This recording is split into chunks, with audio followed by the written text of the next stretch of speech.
Good morning friends, स्वागत आहे तुमचं आजच्या प्री मार्केट रिपोर्टमध्ये. तर मग चला सुरुवात करूयात आजच्या प्री मार्केट रिपोर्टला आणि जाणून घेऊयात की आज आपल्या स्टॉक मार्केटमध्ये काय होऊ शकतं ते.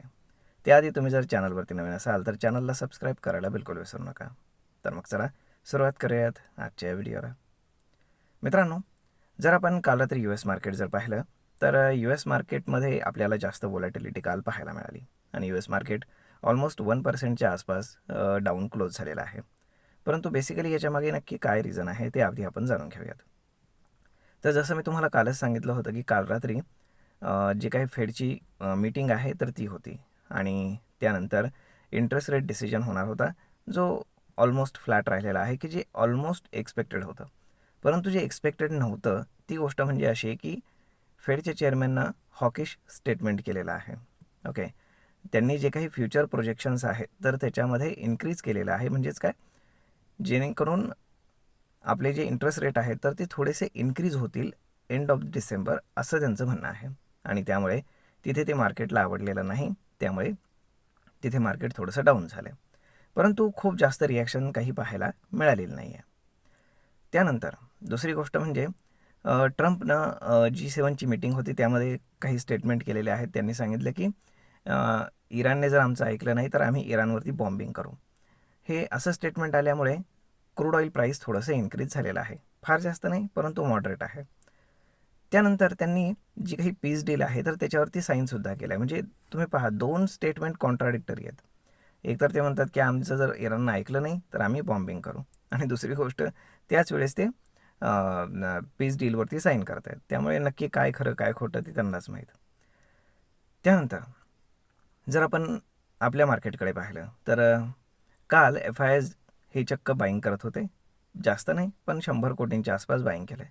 त्याच्या अगेन्स्ट डोमेस्टिक इन्स्टिट्यूशन्सने देखील 1300-1400 कोटींच्या आसपास बाईंग केलेलं आहे.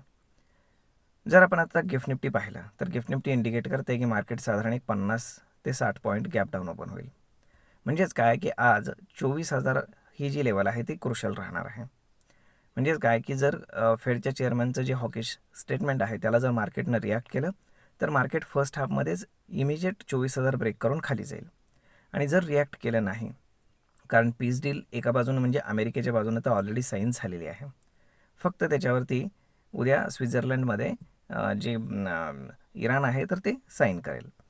तर मग त्या गोष्टीला जर मार्केटनं जास्त वेटेज दिलं तर मार्केट 24,000च्या वरती राहील. त्यामुळे आजचा ट्रेड सेटअप अगदी सोपा आहे. जर मार्केटनं 24,000 ब्रेक केला आणि जर खालच्या बाजूला जर मार्केट जाऊ लागलं तर 24,000 हा अगेन एक रेजिस्टन्स होईल की ज्याची पॉसिबिलिटी थोडीशी कमी वाटते. आणि जर मार्केट 24,000पर्यंत आलं किंवा ओपनिंगला जरी 24,000पर्यंत आलं तर तिथनं ते बाउन्स बॅकसुद्धा होऊ शकतं. आणि जर एकदा मार्केट बाउन्स बॅक झालं तर मग आपण पाहू शकतो की मार्केट वरच्या बाजूला जाऊ शकतं. म्हणजेच काय, बॉक्स थेरीच्या हिशोबानं सध्या मार्केटमध्ये 24,000चा सपोर्ट आहे आणि 24,500च्या आसपास मार्केटला एक रेजिस्टन्स मिळेल. आणि जरी 24,000 ब्रेक झाला तरी 23,850 हा एक खूप स्ट्रॉंग सपोर्ट म्हणून काम करतो आहे. कारण ओपन इंटरेस्टच्या हिशोबाने जर आपण पाहिलं, कारण आज सेन्सेक्स एक्सपायरी आहे, तर ओपन इंटरेस्ट हा थोडासा पॉझिटिव्ह बिल्डअप आहे. म्हणजेच काय, 24,000ला मार्केटनं रिस्पेक्ट करण्याची पॉसिबिलिटी खूप जास्त आहे. तर मग पाहूयात की नक्की काय घडतं ते. कारण जास्त तर काही स्टॉक स्पेसिफिक नाही आहे. US मार्केटवरती डिपेंडंट असलेले जे काही स्टॉक्स आहेत तर त्याच्यामध्ये आपल्याला थोडंसं सेलिंग पाहायला मिळेल, लाईक IT स्टॉक्स वगैरे. आणि मार्केटला सपोर्ट करण्यासाठी काही स्टॉक्स येऊ शकतात. त्याचं कारण असं की काल G7च्या मीटिंगमध्ये UKचे प्राईम मिनिस्टर आणि आपले इंडियन प्राईम मिनिस्टर यांनी काही स्टेटमेंट्स केलेले आहेत.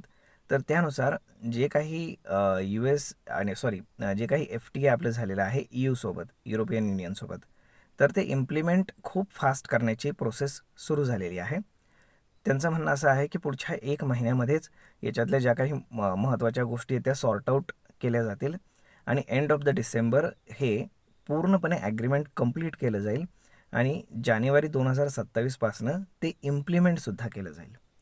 त्यामुळे खूप हायली पॉसिबिलिटी आहे की मार्केटमध्ये ती गोष्ट आपण पॉझिटिव्हली घेऊ शकतो.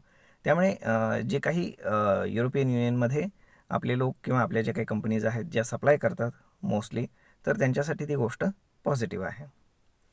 होप सो सगळं काही व्यवस्थित व्हावं हीच आपली अपेक्षा आहे. तर मग पाहूयात की काय घडतं ते. परंतु आज 24,000 याला रिस्पेक्ट करतं का मार्केट ते पाहावं लागणार आहे. तर मग मित्रांनो, हा व्हिडिओ ही माहिती तुम्हाला कशी वाटली हे तुम्ही आम्हाला कमेंट करून नक्कीच सांगा.